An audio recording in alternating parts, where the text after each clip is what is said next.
मुंबईमध्ये वाढलेल्या उष्णता आणि आर्द्रतेमुळे नागरिक हैराण। दरम्यान हवामान खात्याकडून रविवारी आणि सोमवारी हलक्या पावसाचा अंदाज व्यक्त। प्री मान्सून सरींमुळे उकाड्यापासून काहीसा दिलासा मिळण्याची शक्यता।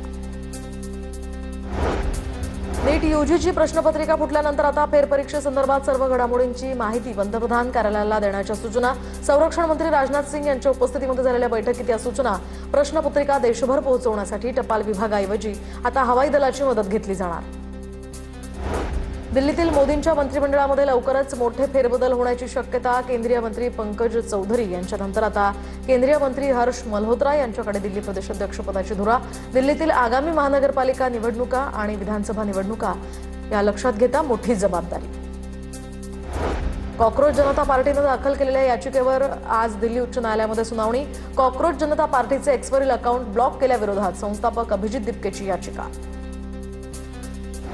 पुण्यातील सारसबाग नागरिकांसाठी बंद ठेवण्यात आली असली तरी गणपती मंदिर आज दर्शनासाठी खुलं आहे। आज सकाळच्या सत्रामध्ये मंदिर सुद्धा बंद ठेवण्यात आलं होतं, मात्र यावर टीका झाल्यानंतर आजपासून भाविकांसाठी हे दर्शन सुरू आहे। विदर्भात उन्हाची दाहकता कायम। गुरुवारी वर्धा जिल्ह्यामधील राज्यातील सर्वाधिक 46.8 अंश सेल्सिअस तापमानाची नोंद, तर नागपूरमध्ये सुद्धा पारा 46.4 अंशांवर।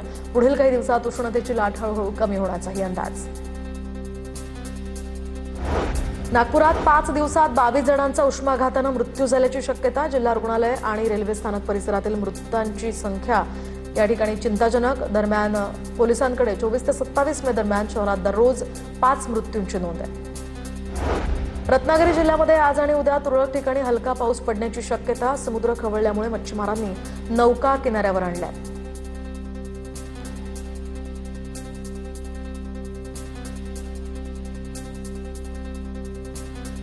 रत्नागिरी जिल्ह्यामध्ये आज आणि उद्या तुरळक ठिकाणी हलका पाऊस पडण्याची शक्यता वर्तवली जाते।